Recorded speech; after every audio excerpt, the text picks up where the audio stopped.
You're saying it nicely. You're saying it nicely. Me, I'm saying if you can't make art, you learn. Learn how to make it or Go stay pick up over a there. guitar. No, seriously. Go for singing Learn how to lessons. make it. I swear, like, bro, me, honestly, it's just, bro, no. This whole thing is making me more stubborn.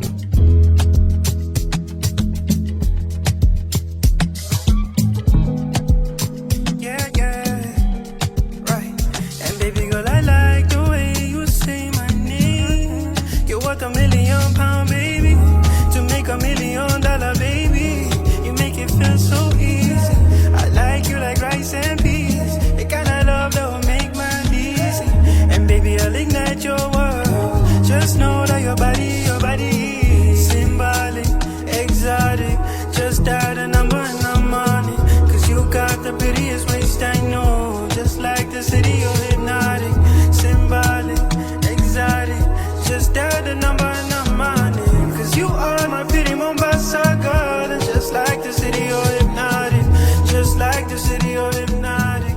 Pansy, you're my middle. What's going on, everyone? Welcome to the 30% podcast, episode 167. My name is Sam. I am joined by Afam Efuna, the two newsboys. And we're here with a podcast about the music industry, the Kenyan music industry. We just journal what's going on. We talk about the good, the bad, and the ugly, aiming to see Kenyan musicians paid more and played more. Afam, is the heat doing you in like it is doing me in? No, I am actually quite enjoying the heat, you know.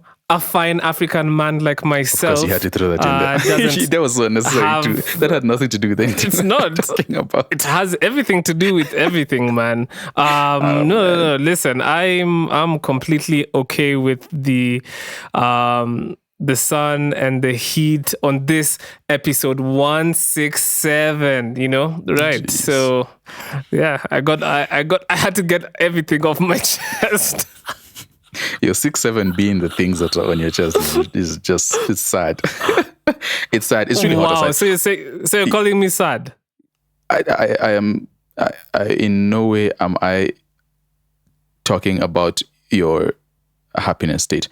We need rain. I'm just going to say that we need some rain. We need the. I back that. I second Drying that. Dogs are panting even more. We need some rain. We need some moisture on the ground. Yeah, let's listen. The world cannot survive with the dogs panting more. Like I mean, bro, this is an emergency.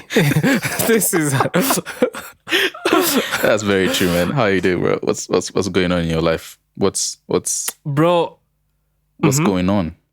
Nothing much, man. I'm celebrating Okay. for one of the books that I've been peddling over here.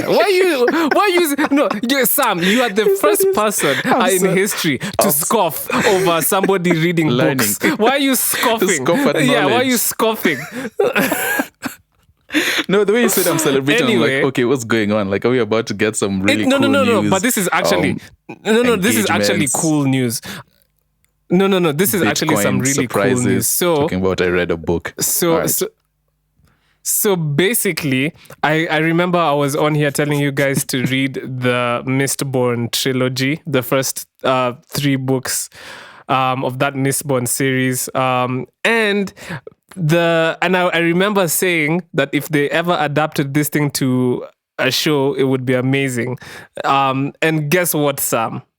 Guess what? The author is called Brandon.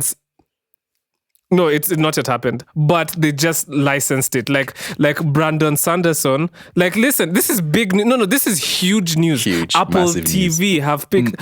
Listen, Massive. Apple TV have literally picked up the Cosmere, which is like the fantasy universe that encompasses like Mistborn and everything, which was created by Brandon Sanderson, who's the author.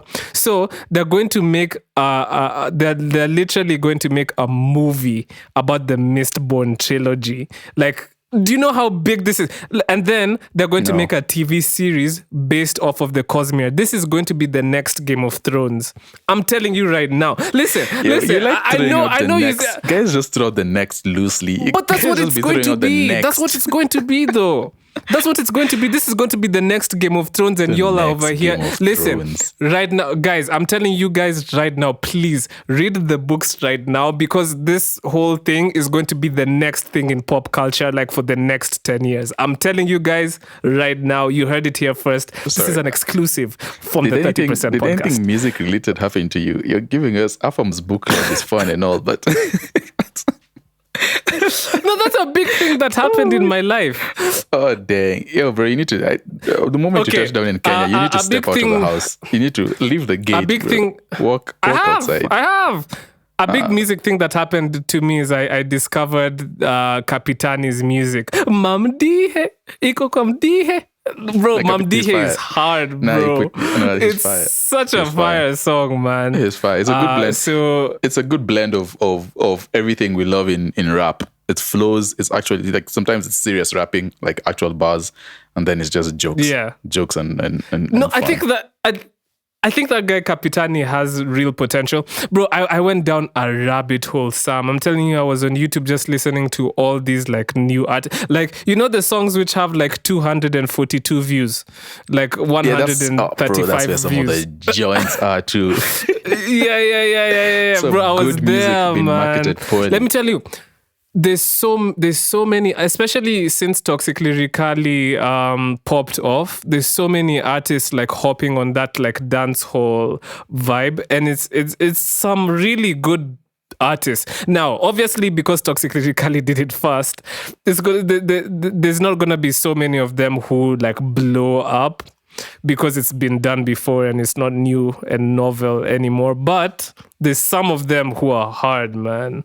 Like there's another guy called Rayo KE. Listen, guys, I'm putting you guys onto some real niche people right now. There's a guy called Rayo KE. He has a song called Mistake, which is also really fire. So I'm just telling you guys, but there's a whole world out there of music, and I'm just like, wow.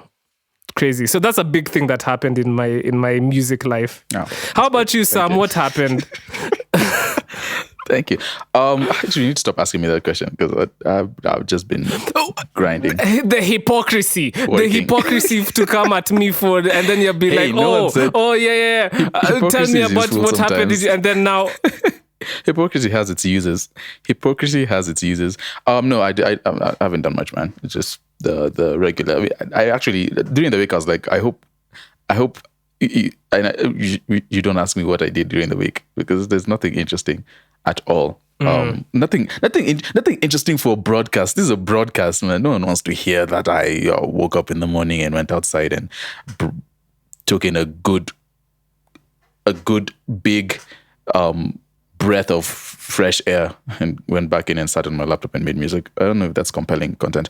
But no, apart from that, I'm just chill, man. It's just hot. I'm not complaining. I'm just stating it's hot. And been following everything that's been happening on the internet with everything Epstein files dropping, and just watching the world's It's reaction. Crazy. The world's reaction to this. I don't know why guys are so fascinated with this kind of thing. Is it just No, it's fascinated. Why wouldn't you be fascinated by what's happening? It's crazy. Like all the names implicated, and It's all those getting to emails know too. what all these people be doing. Huh? Yeah, man. Some of that stuff is nasty. Some of your heroes. Some of your it's heroes are on crazy. there. And I like that. I like that some of our heroes are on there so that they can stop being heroes. We need less heroes. That's what we need in this world. We need less heroes. And more villains. No, we just need less of everything. I think there's entirely too much stuff going on. That's my assessment. There's entirely too much stuff going on. We need less of everything. And Thanos are in the same WhatsApp. Like Yeah, if if I Sam had- could snap his finger and just remove 50% of the population, he would. If you could snap your finger and remove 50% of the population, or snap your finger and go back to 2030, when was it? 2000 and... When did Bitcoin 16. really pop off? 16? Oh, no. Bitcoin, I think 2009. Let's say I think, let's say something like 2009. that. If you could snap your fingers and remove half the population, everyone evil, and including some of the people who are not who are good guys. Okay. Or snap your finger and go back to 2009, not having invested, but have knowledge of Bitcoin. What would you do? Sam, that's not even a hard question. I'm going back to 2009. And then you'll keep all the traffickers and everything still alive today. But you did say that also some people who are good would go in the 50%, and I'm not going to be. I'm not going to have that on my conscience. You'd rather have Bitcoin gains on your conscience. Yes, I'd rather make all the money and bet on all the Bitcoin major on your sports events. Yep, Okay. You got it. Got you. Yeah, but it's just that, just paying attention to what's been going on. Speaking of scamming.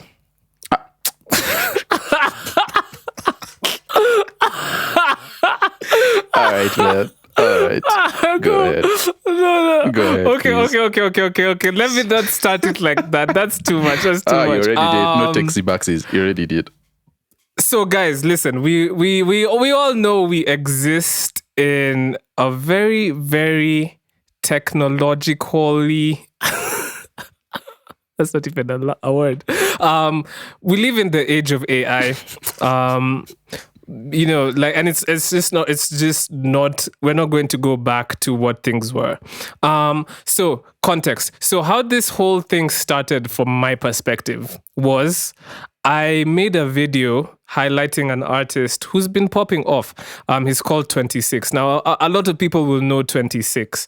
He has the popular song called Sinania. He also has a song called Wewe Ni Wangu. And they've been really, really blowing up on TikTok, on Instagram Reels, as well as Spotify. And I guess people who listen to him elsewhere as well.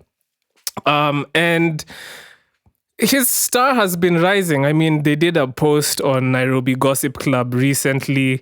And, when you get on Nairobi Gossip Club, that's usually like, okay, you're part of like the general conversation, right? And they were essentially saying he's a super talented Kenyan artist to watch out for. Now, I posted the video about him. So I do TikToks where I shout out new and upcoming artists that I think are good. And I made a video of him. But I started getting like DMs and stuff. And people were just like, yo, do you know he makes music using AI? Now, this is all alleged, because I don't think I don't think it has been proven. Allegedly, right? But there is, where there's smoke, there's fire, and the reason why I say this is, if you look at all his comment sections on his social media, they're usually restricted. Like it's limited to certain comments. His limited comments on his social media. If you go to the post that they have on Nairobi Gossip Club, there's a lot of people saying, yo, his music is AI generated by Sonu, etc. And then the popular music enthusiast from Ongeza Volume, Abigail Diana, posted a poll asking people, what do you guys think about AI in music and everything? And was in reference to 26, because he has been part of like the general conversation. Like I'm telling you, even what's his name, Charisma, made a tweet and he was just kind of saying, yo, like if all these projects are 90% AI, when you guys go and record music, like go and do a live show, like, what are you going to do essentially? Are you just going to play music and jump up and down on stage? Probably, and lip sync, right? Yeah. And so, Sam, this is the crux of the conversation. So, like I said, Abigail Diana made a post, and there's two differing opinions, and I want to know where you fall on this conversation. So, somebody posted on Abigail Diana's post, and she's called Jerry, and she said, "It's concerning how easily we demand proof from artists while claiming to care about mental health. No one owes a performance a call or an explanation to justify their creativity. Not every song is meant to be staged. Some are simply meant to be heard. Before turning speculation into pressure, it's worth remembering there's a human being on the other side of this discourse. We often criticize people for not trying or not using available resources, yet when they do, it suddenly becomes a problem. We should do better, give people grace, and be supportive. If you actually look at his background, he has multiple songs released long before any AI conversation. So clear, closer, ambience, heavy, 10 more days. Focusing on 2 recent tracks while ignoring an entire body of work isn't fair or accurate. AI is a tool, not a verdict on talent. The music is resonating. The numbers and engagement speak for themselves, and his time is clearly coming. Tarnishing somebody's name because their process evolves helps no one. No artist owes a gig or proof to validate their creativity. People should be allowed to create, grow, and evolve just like the world around them. So Abigail Diner responds by saying, this conversation isn't about attacking anyone's mental health or denying their humanity. It's about transparency in creative processes, especially as AI becomes more embedded in music making. Sharing work publicly naturally invites interpretation, critique, and discussion. That isn't pressure, it's part of participating in a creative ecosystem. No one is demanding performance, calls, or personal explanations. What's being questioned is representation. Acknowledging AI use doesn't diminish talent or erase a body of work. Artists can have years of releases and still choose new tools today. Those two realities can coexist, but when AI plays a significant role, labeling it matters for listeners, for fellow artists, and for the integrity of the space. And she goes on to continue with her statement. Sam, where do you fall on this? Well, these are good, strong points. One, you said it wasn't Jerry, and Jerry's post sounds like an AI machine defending itself. The issue, okay, the issue, and she made some decent points over there, but then it's besides the point, and that's why I'm on Ovi's side. The problem we're having here is not that there's someone creating music with AI. The problem we're having here is that people are trying to pass it off as part of overall creativity. I've had a couple of discussions with people based on this, like in terms of AI and AI in how it relates to creativity. AI is different from... One of the things I think, and I've said it quite a few times, is that it's technology, right? So we get to points where technology, a technological advancements impacts creativity and impacts art. And in this sense, like we're talking about production and music, when autotune came in, people started complaining about that and like, oh, this is artists are not musicians anymore, and they're not. When what came in? Autotune. Autotune, okay. Yeah, when autotune, and even going back again, like talking about machines and creating on computers and stuff, there's technological advancements. But with all of that, I think there's still, like with autotune, I could sing terribly and then it puts the notes in the right place. With the conversation on AI, for me, is slightly different because it completely sidesteps human creativity. And so you create things off prompts that have been trained on other people's art, right? So you're not really doing much creativity now, depending on the extent you use it. So for me, that's a separate conversation. It's a little bit worse, just because I don't think there's a struggle, man, and there's a struggle between like real creatives and the purists, and the guys who are okay using tools, and that has no moral implication on how they create. So it just feels, for me, it feels like we are fighting between real artists are fighting technology now, rather than it solely being a tool. Exactly, yeah. I don't know if that makes sense. It feels like we're fighting technology for the same spot, and it's in general it's art. And so that's my whole thing. Yeah. So when she says that, it's about the person behind who there's mental health advice, and the person behind, like, that's all cool. But what we are trying to say is, all right, cool. You're using a tool that possibly, like right now, AI is still new, so there's no way for you to know what percentage of AI has been used in the creative process. Well, there's okay. You don't know the creative process, but you can run those things through. And I tried to run those songs through AI detectors, and those percentages were crazy. Yo, let me tell you, I've not even got to less. Since you told me about this thing, I've just been going and running. All the people who have suspected I've been making AI music, I've just been going and copying the Spotify URL and running it through and seeing what comes out at the other end. I will not be giving my findings right now, but some of you guys. Anyway, so what was I saying? I forgot what I was saying. But then it just feels like we're fighting for creativity. So it's not really the person behind. It's the mode of creation. We can't detect every single person who's using AI and to what extent. And so we just assume that everyone uses that. If you're using AI, you're using it in that way. I know there's people who use it in a lesser way, which I find it fine. It's a tool. What do you say about the whole concept of it's more about how the music is translating and how it's making people feel as opposed to how it was created? Hey, we can't get behind that.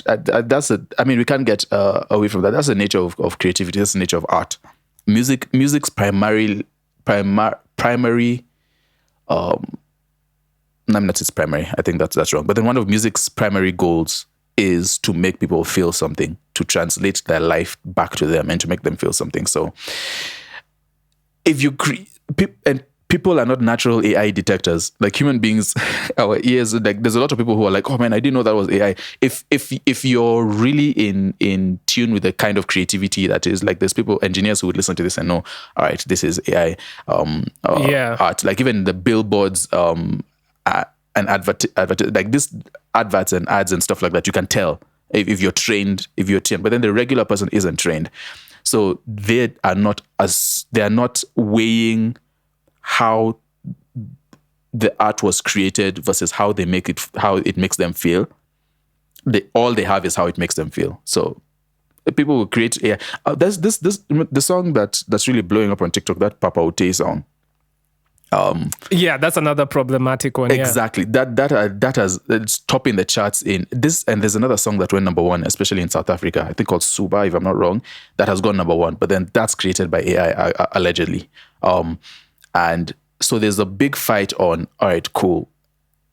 Are we just subject to feeling merchants? And guess we can just prompt in a good song, or what do we do with the other level of people who are actual human beings feeling? Like, is that a thing?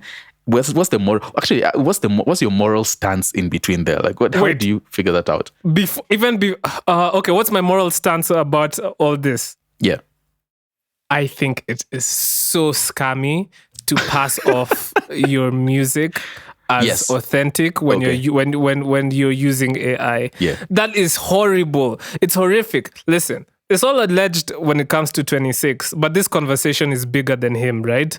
Because I think an artist who is... I'm just echoing your sentiments. If you're using AI, that's fine. If you're labeling your music as AI, that's fine. Yeah. If people are consuming your music knowing it's AI, like that Xavier Monet girl who's been created, right?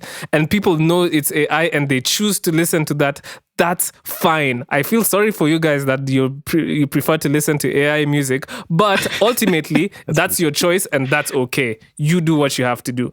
But then if you're an artist and you're making your music and 96% is done by AI and you're trying to pass off as you're the one who's made that music and all you did was type prompts, I'm calling you out, man. I'm calling you out and I'm saying you're a lie, because the audience or the consumer, in my opinion, deserves to know. Yeah. They deserve to know what they're listening to and how it was made.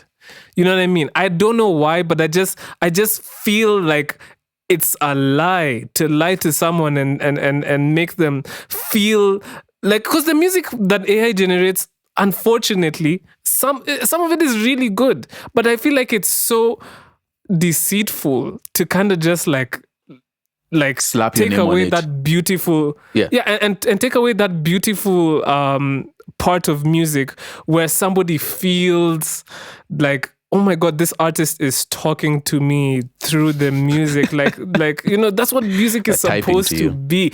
Yeah. Like what Sam said, yes, although music isn't primarily about making people feel things and eliciting reactions, I think it's like 90% of that. Like 90% of making music is that.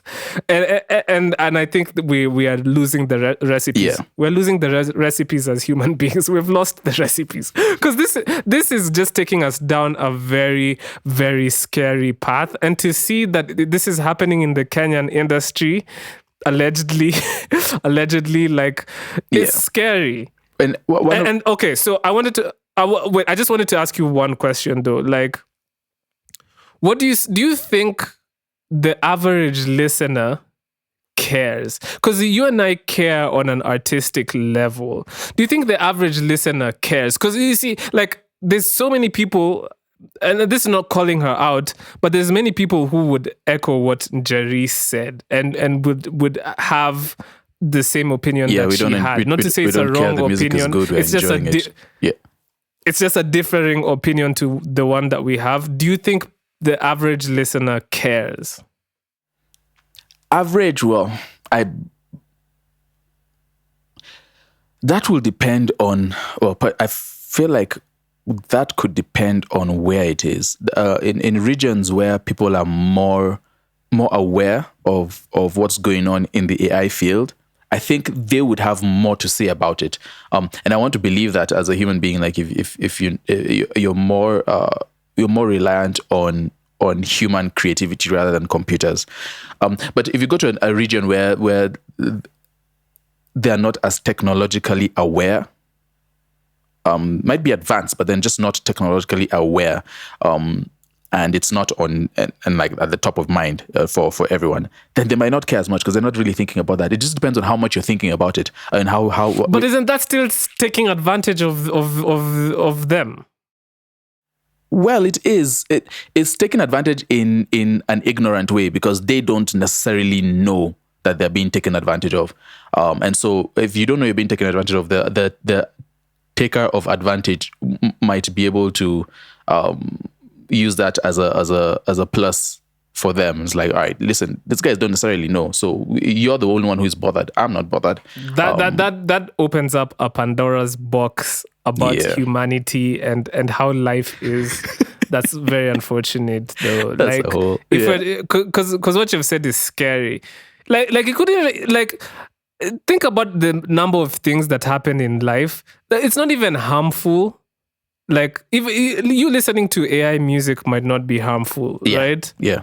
But you could be taken advantage of because you just don't know, and people might be making bags on bags of money, and but like it's I think morally it's very and it also brings me to what I was trying to say is when you have a technological advancement and all of a sudden everything, and it enters a new field, like it enters the creative field, it entered music. And then all we start seeing now, rather than on ways to amplify it and make it better or make it more widely spread, there's all these checks and balances been put in place to kind of stop it. That kind of just tells where the minds of people are, because if all the labels are now scrambling to say, we need to figure out a way to stop it so that it's not collecting revenue, and there's people outside with this whole AI thing. There's people who are literally just sitting down and creating like 10. I saw a report of a guy who made a couple of bands, like musical bands, out of AI. And he just makes AI music and posts it on Spotify, and he made like $10 million from it. And the unsuspecting person, they're just listening to music. Oh, I like this band. This band is cool. I'm just going to listen to music. But then the music industry itself is looking at that as, that's a negative thing. what do you say to the people who feel like AI has really democratized or made accessible some of these tools to create art? I feel like there's the layman who, like, even me, for me, like, when AI first started and you were able to put in prompts, like DAL-E when it first came out, and you can put in prompts and create like art and artwork and all that stuff, and it's cool. Like you can create all this stuff. Too. Oh my goodness!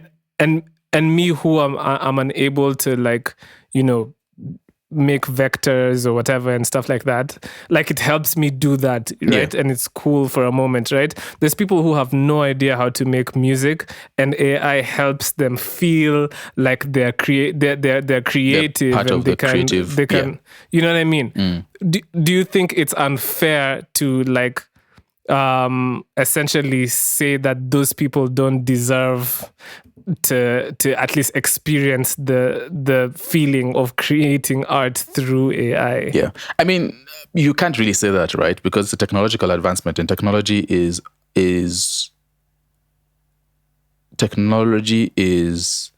open to everyone. It's not restricted, right? So anyone can use it. Are artists going to have a problem with it? Sure. Yeah, because artists feel like, and creatives feel like they have the monopoly to creation. And so then what AI has done, it has sort of like taken taken creativity, the concept of creativity away from them. One, simplified it a lot. Number two, which is a very subjective thing, but stripped a lot of feeling out of it.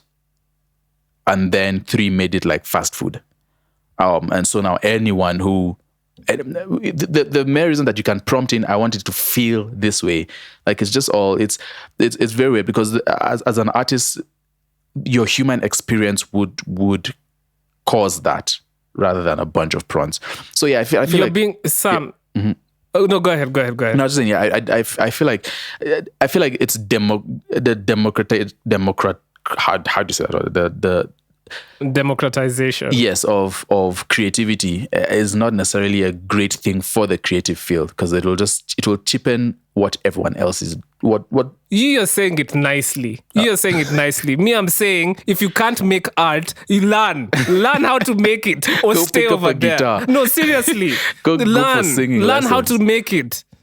I swear, like, bro, me, honestly, it's just, bro, no. This whole thing is making me more stubborn. It's making me more because honestly, in the beginning, I was like, you know, it's AI, like, it's technology, less whatever. But like, the fact that people are using it to make upwards of 97% of their, I mean, they're literally just art prompting. is making me more stubborn against this whole thing. What someone would do is just record a little voice note for like 5 seconds and then post it up on Suno and say, hey, out of this voice note, make me a full song.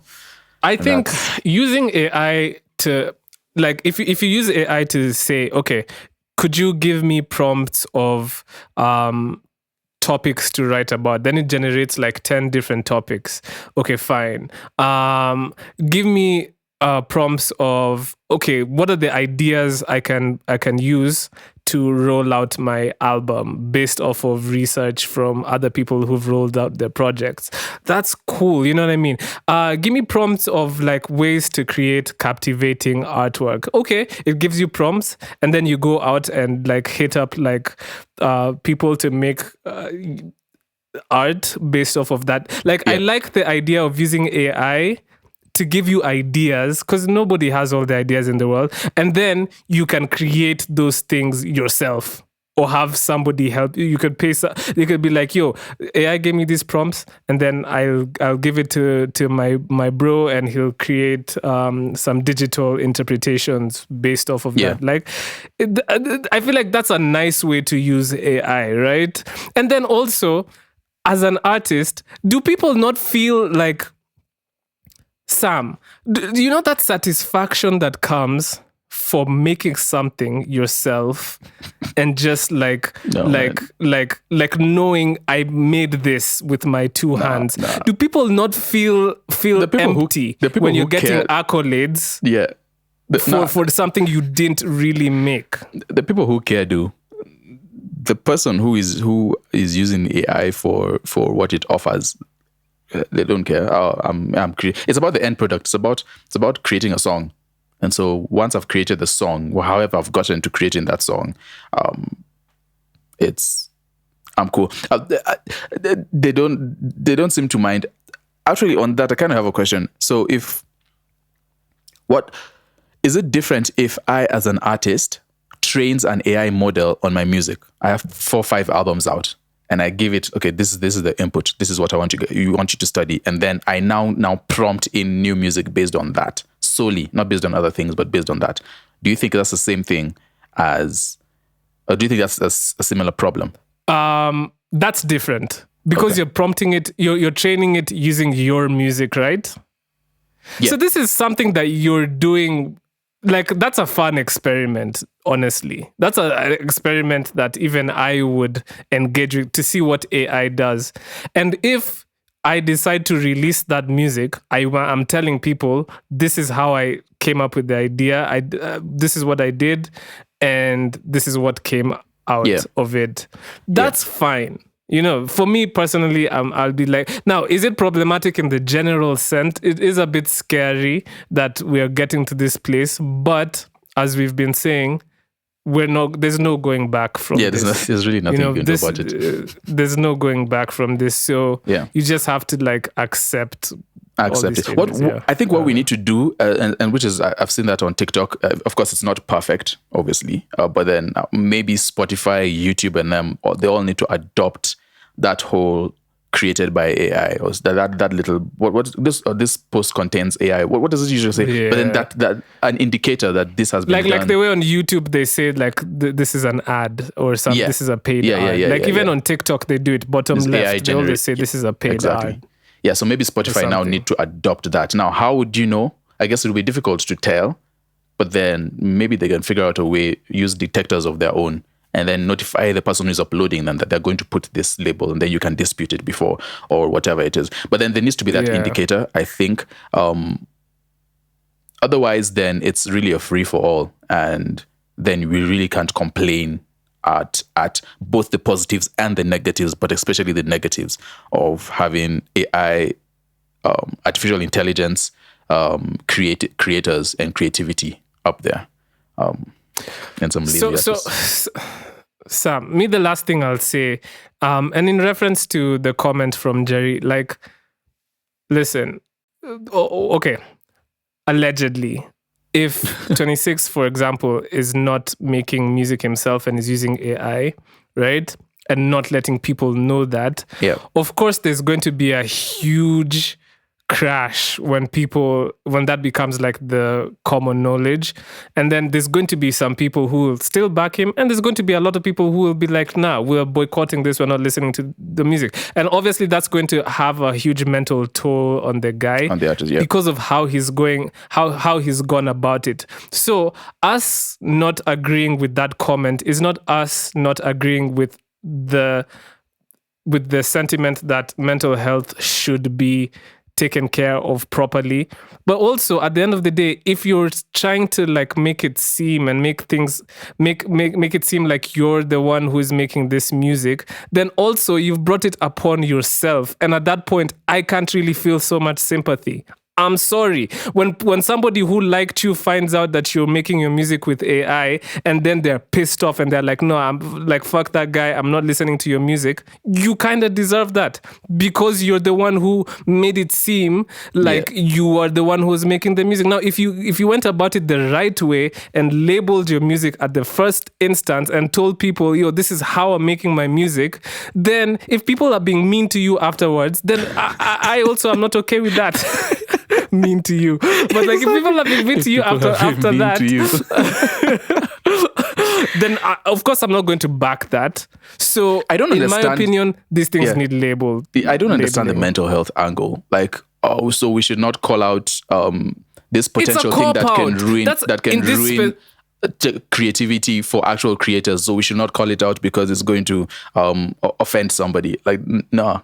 Go sit down. It's a consequence of your action, bro. Like that's like it. People say that's some utter woke, but no, I'm not gonna say that. But like in this specific case, I think it's a cop-out. Yeah. In this specific case. Now, that's, of course, again, that's not saying anything about mental health, not saying anything about the individual. That's what I'm trying to say. We can't run to that. We can't run to that as the first thing. Oh, no, we need to protect all people. Oh, no. Concerned about creativity and art here. So, yeah, man. Hey, well, shout out to Suno. Hopefully some of the shout out to Suno. Hopefully some of the songs that won some Grammys were not made with AI. Yeah, jeez. Imagine if there's some of the songs up there that. Imagine if some of the songs there like. Didn't they say that the song was nominated? There's the Grammys. I mean, AI music is eligible for Grammys. Sam. Do you know there was sorry to just whatever, but like there was the game that won. I don't know if you pay attention to the games that win like Game of the Year, like PlayStation computer games. The one that won, like they stripped it of the title because they found out like elements of it were made Generated, using AI. And may I completely back that. Like, I'm snatching your chain off of you if I find out it is made with AI. Give that to someone else, man. Anyway, I'm also thinking about that. Is that just a thing that there's more real human creators than AI creators? Because now, what if there's more AI people creating music than real people creating music? Then does the momentum swing in their direction? Play the trumpets. Oh, it's done. It's a wrap. It's a wrap. Well done. Anyway, let's just wrap it up. Yeah, hopefully none of the 2026 Grammys winners used AI. Although, hey, listen, we don't know what happened in those sessions. Like, I'm sure a violin or two have been produced by a prompt.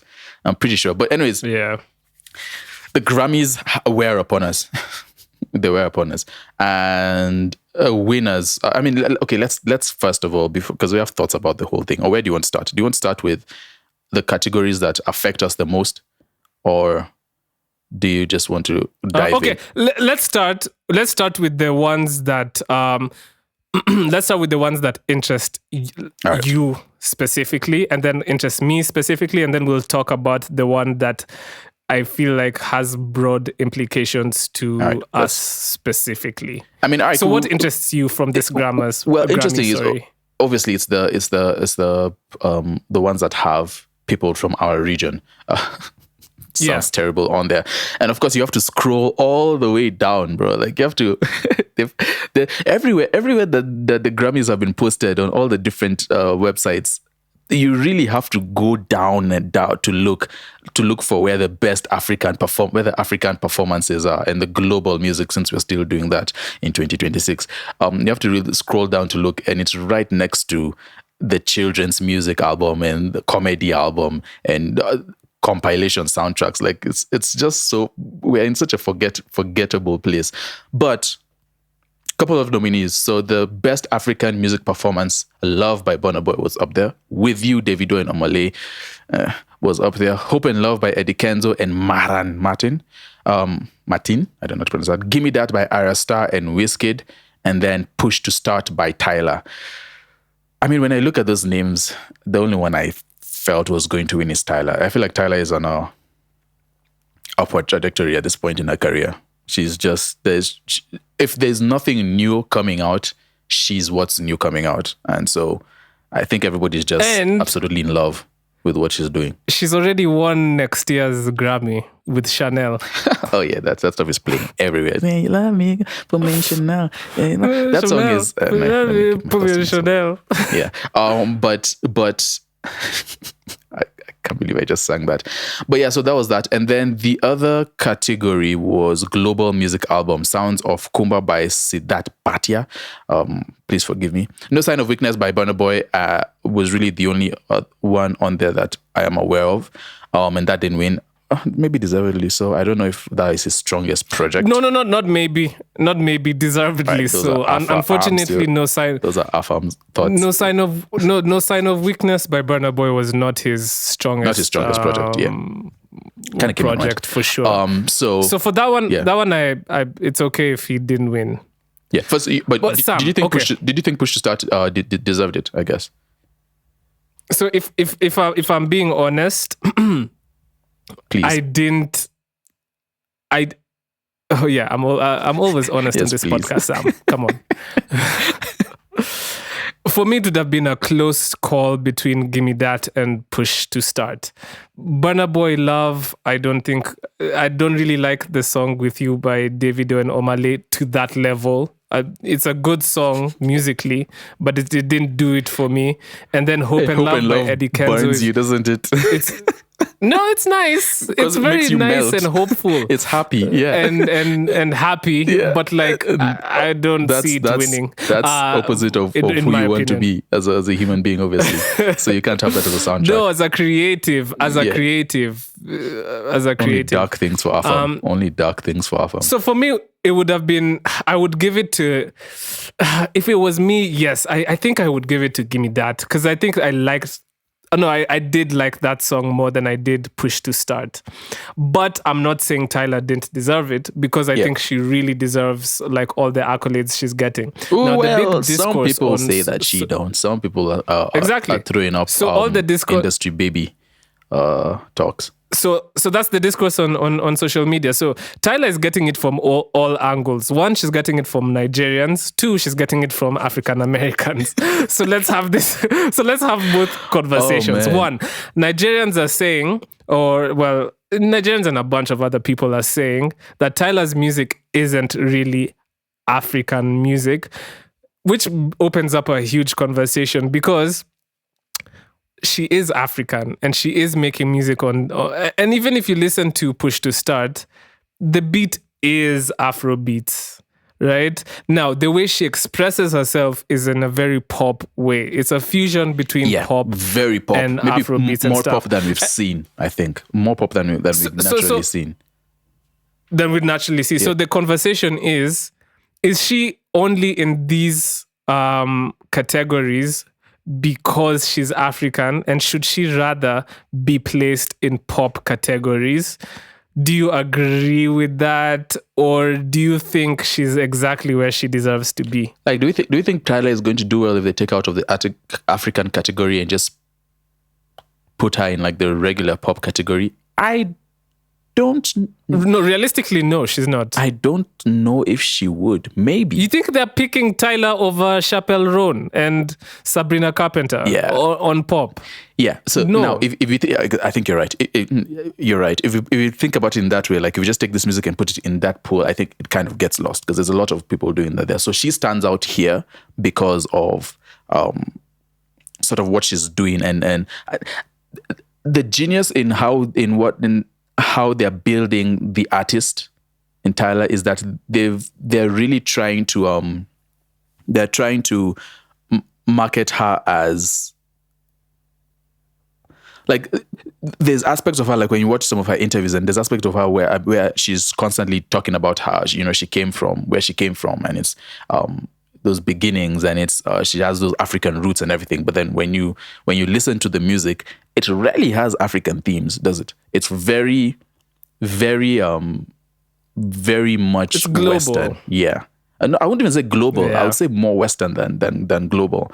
It's quite Western, yeah. Yeah, because I mean, you say put me in Chanel, and of course, if you Chanel is a very Western thing. Exactly. If you bring up like a South African brand, bro, no one is. That's probably, people were probably saying that's not catchy. Maybe she even did that. Then they said, no, get rid of that. Let's use something pop instead. So she's doing well because of that. I think that genius and how they're trying to put her up there in terms of her still maintaining those sort of African rhythms and feel in the music, but then her themes are more Western, and so then she gets to play on that. For me, I think this is all resolved if they don't just segment us and seclude us in such a small... Yeah, man. Give us more categories too, bro. Bro, why do we only have 2 categories and the other one is a shared one? It's a shared category. With the rest of the world. With other... Yeah, like I don't understand why we can't have Best African Song or Best African Performance or Best African Album. We could even have Best African Pop whatever, and then maybe it makes more sense for Tyla to win that. You know what I mean? I think that only works. That works best. That works best if we have our own our own award sub show. Grammy award shows. Because African music is so diverse. It's it's too diverse to dumb down to one dumb down to, or two to categories. 5 hits. Can you imagine 5 hits during the year? And then, even then, I'm so sorry. Like there's other artists who are so much more like Shay Vibes, bro. Like it's so much more compelling than even the song with Omale and Davido. Like, you know what I mean? Like, where does that stuff? Like, that stuff deserves like a shout. Also, what does Rema have to do to get a nomination? Who did Rema piss off? I think Rema. He did. He has to have pissed off somebody. Talked bad about some executive, or had a meeting with an executive, and he pissed someone off. Like, how did Is It a Crime not even get a shout? That thing. No, how? Is It a Crime? I don't understand this. It's sort of the same idea as Burna Boy's. Was it Last? And that's same idea. And they both did like really big. I don't think Is It a Crime did as big as Burna Boy's, but then it was still up there in terms of reception around the world. So. I'm sorry, but like music in general could be made from the same idea conceptually, but what was output was very different. Yeah, you know what I think it is. I think Africa and the rest of the world doesn't really get a big shout because because a majority of the focus and attention and because of that, a majority of the money comes from Western music. And so while there's there has been reports and projections that African music is doing the best, or Afrobeats or whatever it is, it's still not making as much as the other ones. And so you want to platform the things that are bringing in your money. And I think that that's the political aspect of it that is always on the foundations of what they're doing. And so they won't give that as much shine as it. And it makes sense. It's not fun, but it makes sense. Put up the numbers, and it looks like Tyla has 3 times more streams than the runner-up, Davido, sorry. It's crazy. So it looks like the industry is going to back that. So this is the the Nigerian angle. Now the African Americans are hating on Tyla. They're just saying she essentially is leaning on her label to kind of pay her way into getting awards, which I think it's BS. Well, there's truth in everything. And I don't deny that the label is probably leaning heavily on these award shows. Because to be honest, I feel like Ira Star deserves to win something. She does. But I'm saying it not from the same perspective as African Americans. African Americans just hate Tyla because she disagreed with them that one time. The politics. I do think Ira Star deserves to win something. And I think Tyla pips Ira because the business side, like the team she has around her and everything, kind of move a little bit better than Ira's. Were more efficient with her hits, because Ira's had big hits, but I feel like they were just a lot more efficient with her hits, and that's the label. We can't remove the label out of it. First off, if you know how how come? Go ahead. Sorry. I just wanted to ask, how come Hot Body was not in, or was it not eligible for this year? Hot Body by Ira Star, because I thought that would do something. That song was massive in my. I'm living in an echo chamber. I don't know if Hot Body did that well. Really? Yeah. I don't know if it did that well. Oh, interesting. No, it did. It was a big song, and I've heard it everywhere. But then I don't know whether in terms of just recognition, I don't know whether it did that well. The labels. They petition for artists and songs, and we need to also understand that the labels use the Grammys as a branding and marketing tool for artists as well. It's people think that once you get a Grammy, like, okay, you're at the complete end of everything. I think the Grammys these days, unfortunately, have become another tool that the label uses to achieve whatever they want to achieve with their artists. Because the thing that's always at the end of artistry, again, it's unfortunate, but is income and money that they generate. And so not the awards like that they get. No, it's the money that generates. So the labels are going to use all of this. I think the Tyla's label and management have just been very, very efficient. Very efficient. I would like to say though, this is interesting because I think for the first time, Bad Bunny won the biggest award, right? Which is record with a non-English. Yes. Album of, not the biggest, one of the biggest awards, one of the major ones, which is Album of the Year. Album of the Year, yeah. Exactly. Now, is that a positive? Like, do we look at that as a positive? Because then maybe if we have someone from our region who is, like an artist from Africa, or East Africa, West Africa, wherever it is, who do as well as he has done, do we get to escape the dreaded young boy category? Hey, Sam, let me just say, you know how they usually say a black, like in America, like a black person has to work like twice as hard as a white person to get the same accolades? Yeah. It's the same in this situation. Do you know the numbers that Bad Bunny has to do to even be in this conversation? To get into that conversation. Yeah. Let me tell you, Bad Bunny does like stupendous numbers, like insanely mind-shattering numbers to even be in he has to be so much better than everybody else to be rated as equals with everyone else. Now, what's that going to look like for an African artist? Yeah, right. We're gonna have to do the most to get like but our it is just possible. due. It is possible. But Bunny is making the music industry a lot of money. So if an artist gets to a point where they start making the music industry that much of that, but also so here's my thing, right? For what? For a Grammy? But here's my thing. So this is the thing, though. The other thing that will also put you on is if you position yourself properly as a tool for whatever agenda is being played out. Now, maybe this is my tin hat foil, persona, but Bad Bunny is going to be performing as the headliner for the Super Bowl, right? And there's been a lot of pushback against it, especially from the conservatives. Like Trump and all those guys are so anti this whole thing. So I think Bad Bunny has put himself in the intersection of the needs or just the discourse politically and socially in America.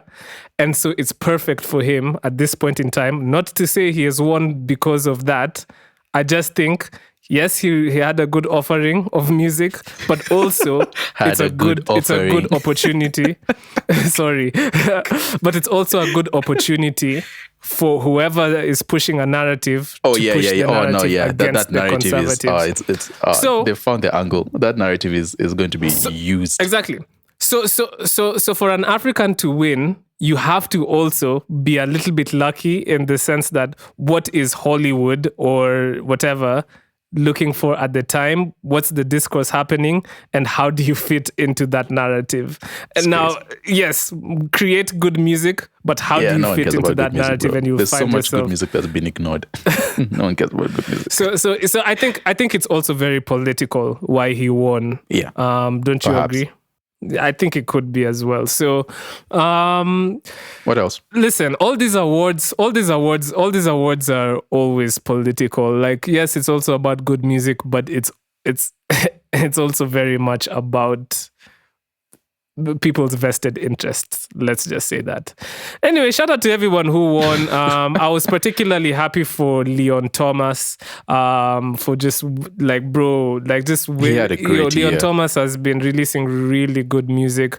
Mutt has been and then Vibes Don't Lie, bro. What a song! So shout out to him. I felt bad for Destin Conrad. He didn't win. Destin Conrad is my bro. Shout out to Destin. At least you got the nomination. Are you talking to him? Who else was I That's happy funny. for? You're talking to him. At least you got an award. Like Destin knows you're talking to him, right? A nomination. Yes, he definitely listens to this podcast. Oh, gosh. I was also happy for another unknown guy called Kamal Knows. Well, I say unknown, but like if you know, you know. Shout out to Kamal. He won as a songwriter on the song Folded with Kelani. Yeah.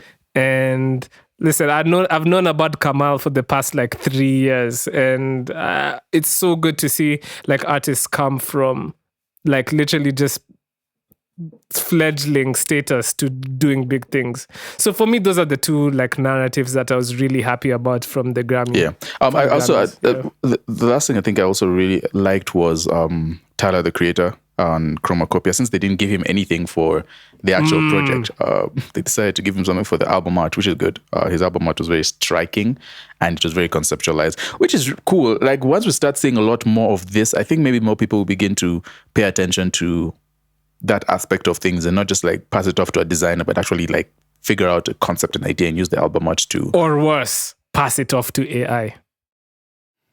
Hey, yo, listen, please don't... I'm even begging now. I'm begging. Like, I know it's cheap and it's easy, but then please do... Just like draw something. Do like what Drake did. Like just have your kid draw something and put it up there at least. Have your kid draw something. Like just like do something, man. Take out your camera phone. Just please, man. Stop giving it to AI. But we need a lot more of that. And the other aspects that are not really platformed as much. It's good just to see that they're starting to recognize some of that. Yeah, but then again, we're just fighting for people to get awards based on how we feel about their art. So, very subjective. So, Sam, will we be seeing you at the Grammys you know how... Why? Why you know did you how have to do they've been that? rolling That's out... so unnecessary. No, wait, listen. You know how they've been rolling out the Marvel, the Doctor Doom... the Doctor Doom like movie, and it's like Thor will be in Doctor Doom 2026. Sam will be in the Grammys 2027. No? I mean, it'd be cool. It'd be cool to see myself at the Grammys at some point, right? But that takes a lot of work. It takes a lot of planning. It takes a lot of... It's possible. Let's not say it's not possible, because I think at some point, like an artist like a Leon Thomas or Doomsday or a Tyla or someone who wins is they're at the same point that a newer artist would be. But then it's just the difficult work that you have to do, the very grueling, emotional and political and financial and creative work that you have to do to get to this spot is sort of what keeps 99.9% of people out of it. So anyone can get to the Grammys. Well, yes, if you pander the right way. Yes and no. Exactly. But mostly yes. Yeah, if you pander the right 60% way, 60% yes. Yeah, if you pander the right way, you can get to the Grammys.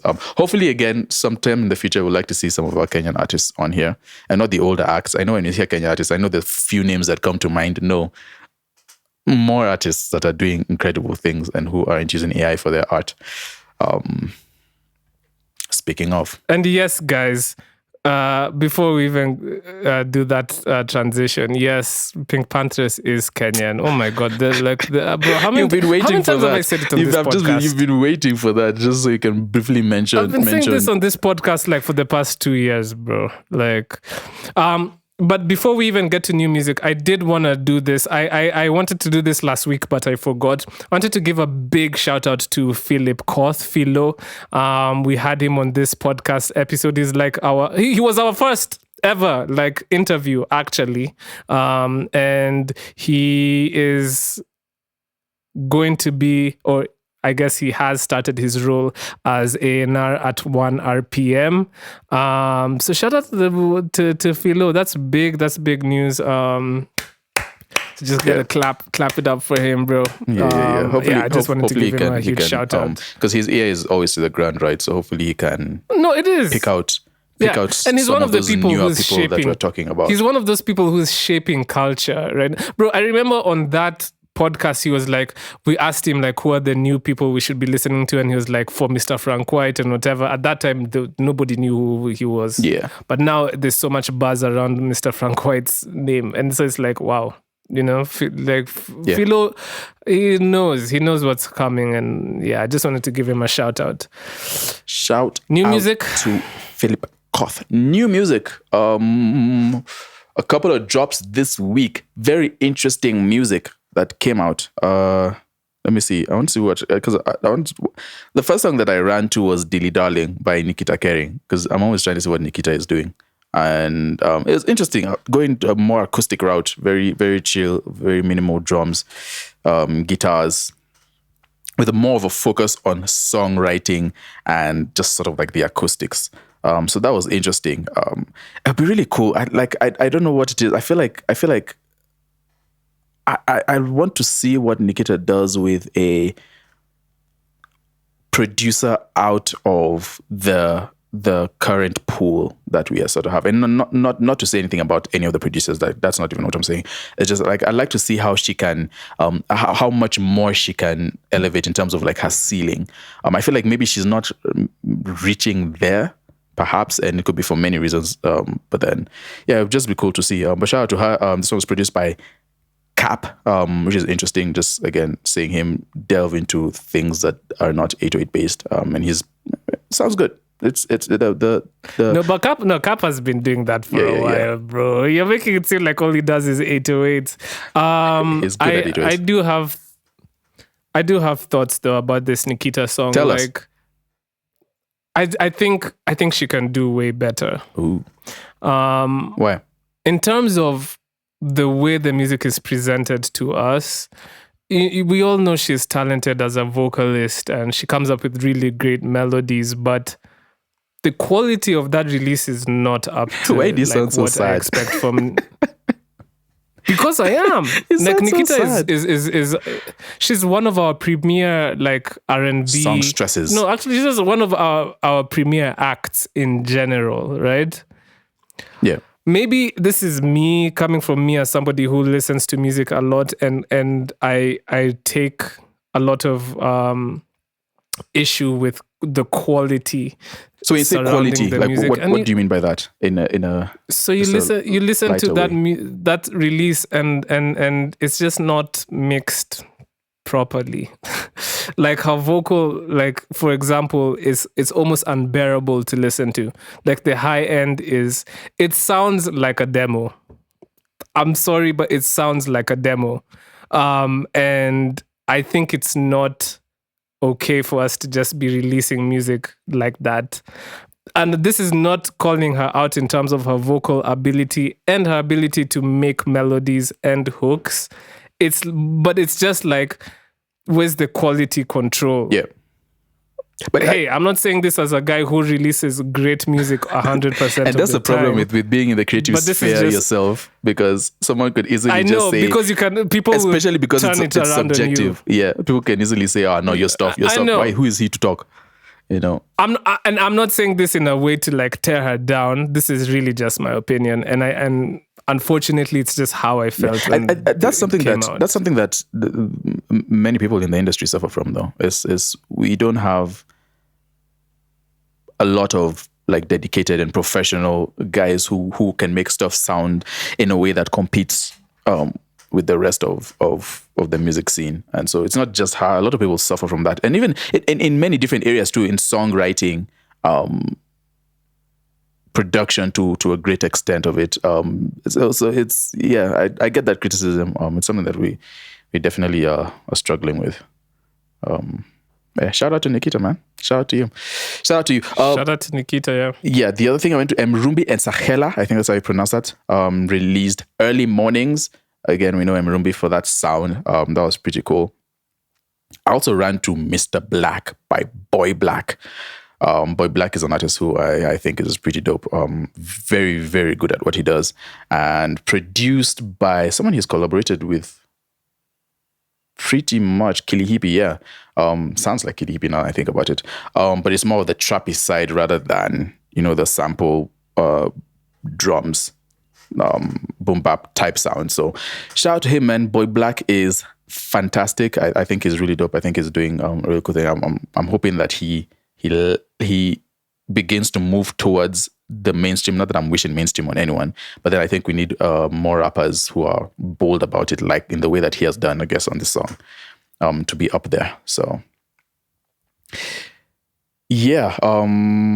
What else did I pay attention to? I listened to Steph Capella's Love Like This. I thought that was cool. Thought that was decent. And a couple of other releases, but you can go. Okay, so I listened to Tumia Pesa by Watenda Willie. I really liked the hook on that one. Bro, trust you are tajiri to come up with something amazing. Also, I think we mentioned this on the podcast, but it was circulating again on social media about how he wrote the song or helped write the song D&D by We Are Nubia. And let me tell you, Yaya Tajiri is out there, man. He's a really good songwriter. Also listen to the song Laana by Furthermore and Meja. There's a video in case I would highly advise you to go and watch the video by Furthermore and Meja. There was Uspime by Calligraph Jones. Shout out to Calligraph. I listened to Low Key by Toxic Lyrically. That's also been doing hella rounds on social media. I listened to this. Let me see. There's this artist who isn't well known, but I believe he has massive potential. He released a song called Mistake. It's called Rayo KE. So I think Rayo is going to be a name for the future. Remember that name. Let me see. I also listened to Mdogolo by Wadaglis. People have been wondering what's happening with them, so I'm really hoping that they can catch another hit. They really need one. And Duta Notes, who's been releasing more consistently, released the song called Mr. Man. I'm really happy that she's out here. And one of my personal favorite songs to come out this week, Hypnotic by Awiti. Yo, bro, yeah. Caleb was on there crooning and bro, just made it, bro. It's a vibe. Listen, y'all need to listen to Hypnotic by Awiti. That's one of my favorite releases of the week. And then shout out to man like Kiggs. Kiggs released a song called Keep Your Head Up. I enjoyed that one. I enjoyed that release.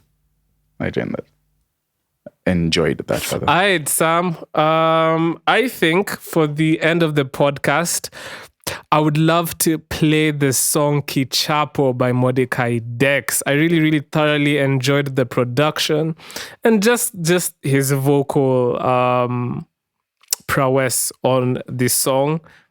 Really smooth listen. And supremely impressed by what Mordecai Dex offered us this week. So you guys are about to listen to his song, Kichapo. Yeah.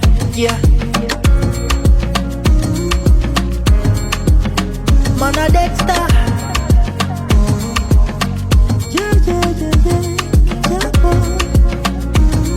Yeah.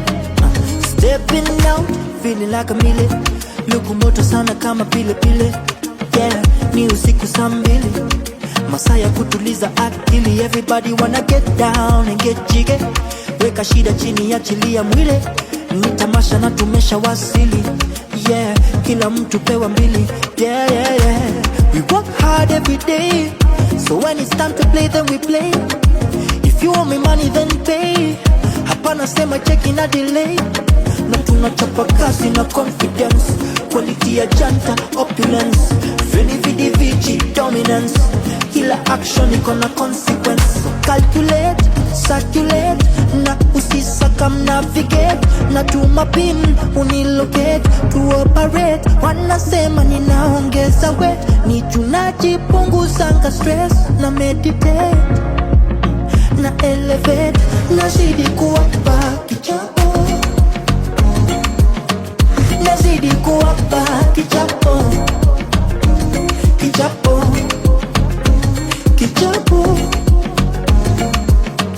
Nazidi kuwapa Kichapo. Alright, hey, check it. Mana Dexter original. Kwenye microphone mimi ndo general. Changanya mizani na vokali na masyllable. They can never take a rasta, be a criminal. Yeah, negativity ni minimal. Toka chini all the way to the pinnacle. It's unbelievable how we don't make music anymore. We make miracles, yeah. We work hard every day. So when it's time to play, then we play. If you owe me money, then pay. Hapana sema check in a delay. Na tunachapa kazi na confidence. Quality ya janta ni opulence. Veni vidi vici, dominance. kila action iko na consequence. So calculate, circulate, na usisakam navigate, na tuma pin unilocate to operate. Wanasema ninaongeza weight, ni tunajipunguzanga stress, na meditate, na elevate, nazidi kuwapa Kichapo, nazidi kuwapa Kichapo, Kichapo, Kichapo, nazidi kuwapa Kichapo, Kichapo, Kichapo, Kichapo, Kichapo. Kichapo ni ile ile bana.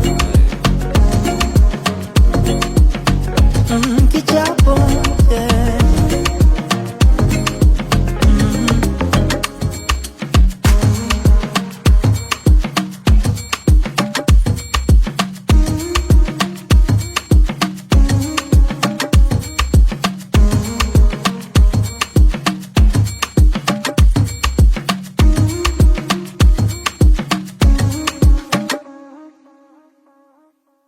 That was Kichapo by Mordecai Dex. I hope you all can go listen to that and support the bro, because that was amazing music. Sam, Here, how do you feel about the, on a scale of 1 to 6, 7, what would you say this podcast was? listen, man. Happy February to all of you guys. Happy February. Why do we wish people happy months? That's the thing in society that I've never understood. Happy February. 167, man. Oh yeah, it's the month of love, man. Oh my God, Sam. It's the month of love. We need to give them a Yuck. Valentine's special. Hey, bro. Yeah, you know what? Let me not put myself on blast like that. But no, yeah, it's definitely the month of love. We need to do a love themed episode. Is what we need to do. Are you down? We need to do a love themed episode somehow. Let's do it. I'm down, man. Of course you are. No, It's the but kind of Sam, thing you how would love. about Sam? Listen, how about if we created a show called the 30% Podcast Bros Find Love, and then we go on. We film ourselves going on double dates with prospective I'll just stop you. hopefuls. I'll just stop you there. And then I think right there, we don't have to listen. flesh I'm out this producing right now. Listen, You don't I'm have to producing. I'm produce. making us future money right now, bro. Future Listen, money, right. listen. Yeah, this is future money. And then, listen, at the end, the girls have to like be able to like record music with us, right? And then that'll like factor into like who we choose to go on a second date with. What do you think? Hey, listen, let us know. Is that what you'd like to see? Is that what you'd like to see? If that's something you'd like to see, Leave a comment. Yeah. Leave a comment down there. And yeah, please. Yeah, it would take some convincing. But anyway, it's a month of love. I really do hope that you guys are surrounded by, people that love you dearly. And don't just make it about your significant other too, yeah? Other people need love, bro. Go buy. Some of you need to spend less on your girls and buy your mom some flowers. Not talk to your mom in years. Go talk to your mom, your sister, and buy her some flowers, dog.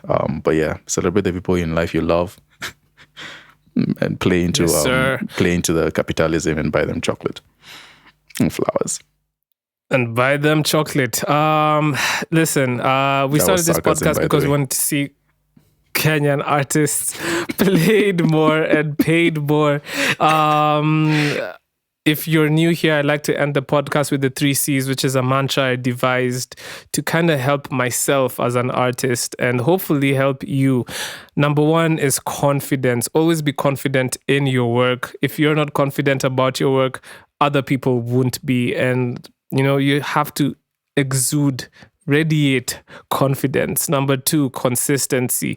If you are not consistent with the way you are creating music or your art and the way you are releasing it, you wouldn't be any good. You wouldn't do any good.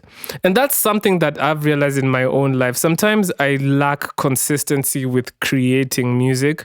And on those times, I really struggle to make good music. But I know innately that if I'm making 2 beats a day, like my music is going to be better. And I have to like kind of go with that momentum. So being consistent is very, very important. And number 3, craft. Always work on your craft. Always strive to improve in some way. Even if you only have 5 minutes in your day, use those 5 minutes to improve yourself.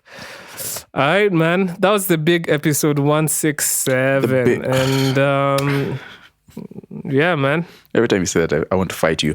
No, yeah. Thank you guys for listening. We'll catch you in the next episode. That we shall. So we'll see you guys on episode 168.